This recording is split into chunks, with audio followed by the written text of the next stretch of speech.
नमस्ते। हम आयुर्वेद के ऊपर चर्चा कर रहे हैं। महेश्वर ग्रह कैसे देखा जाता है, अब हम वो देखते हैं। तो सबसे पहले हमें देखना है आत्मकारक ग्रह। कुंडली में आत्मकारक ग्रह जो भी होगा वहाँ से हमें अष्टमेश देख लेना है। आत्मकारक से अष्टमेश ग्रह महेश्वर हो जाता है। जैसे इस कुंडली में दिख रहा है कि आत्मकारक ग्रह शनि है और यहाँ से अष्टमेश अगर हम देखें, शनि जहाँ पर स्थित है वहाँ से 8 भाव अगर हम आगे जाके देखते हैं तो यहाँ पे बुध की राशि आती है, कन्या राशि, इसलिए बुध महेश्वर होगा। ये पहला रूल है। ऐसे ही सेकंड हमारा रूल है कि आत्मकारक ग्रह यदि उच्च में बैठा हो या स्वगृह में बैठा हो तो हमें अष्टमेश और द्वादशेश को देख लेना चाहिए। आत्मकारक ग्रह से अष्टमेश द्वादशेश को देखें। यदि अष्टमेश और द्वादशेश इनमें से जो भी ग्रह बली होगा वही महेश्वर कहलाएगा। आत्मकारक ग्रह जब उच्च या स्वगृह में बैठा है तो आत्मकारक ग्रह से अष्टमेश द्वादशेश को देख लेना है।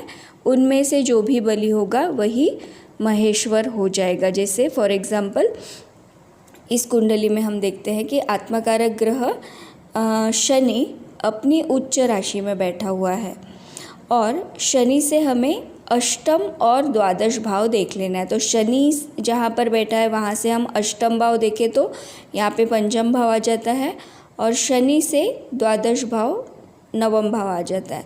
तो इनके स्वामियों को देखना है कि अष्टम भाव का स्वामी शुक्र है, वो स्व राशि में बैठा हुआ है और आत्मकारक से द्वादशेश बुध हुआ, वो शुक्र की राशि में बैठा हुआ है। इसका अर्थ है कि बुध से ज़्यादा शुक्र बली होगा क्योंकि शुक्र स्व राशि का है। तो इस तरह से शुक्र इस कुंडली में महेश्वर ग्रह बन जाएगा। उसी तरह से एक और योग इसी में देखा जा सकता है कि आत्मकारक ग्रह उच्च में बैठा हुआ है या फिर स्वगृह राशि में बैठा हुआ है और वहाँ से अष्टमेश द्वादशेश हम देख लेंगे। यदि दोनों भी बली हो गए, मान लीजिए शुक्र भी बली हो गया और बुध भी बली हो गया, बुध मान लीजिए नवम भाव में बैठा है, बुध भी बली हो गया, तो दोनों भी ग्रह महेश्वर हो सकते हैं यदि दोनों ग्रह बली हो जाते हैं तो। फिर उसके बाद एक और योग हमें मिलता है अष्टमेश द्वादशेश। इनमें से कोई भी ग्रह आत्मकारक की राशि या उच्च राशि में होगा तो उनमें से जो भी बली होगा वही महेश्वर हो जाएगा।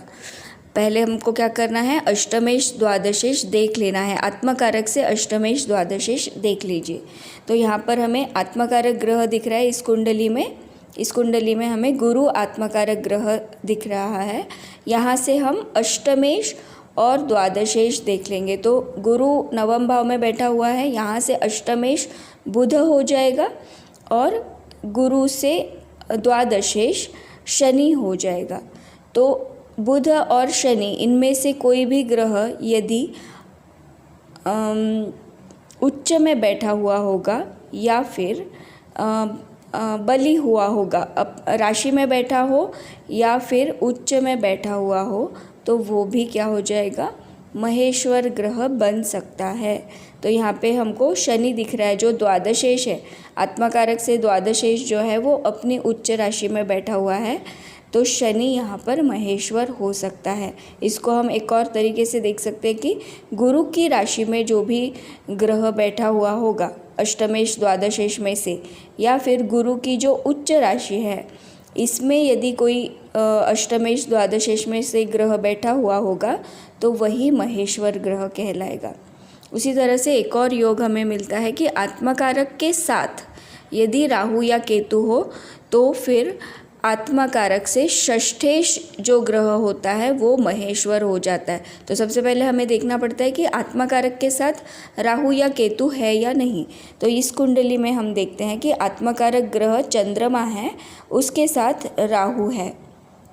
तो अब हम क्या करेंगे, तो आत्मकारक ग्रह जो चंद्रमा है यहाँ से हम 6 राशि आगे देख लेंगे।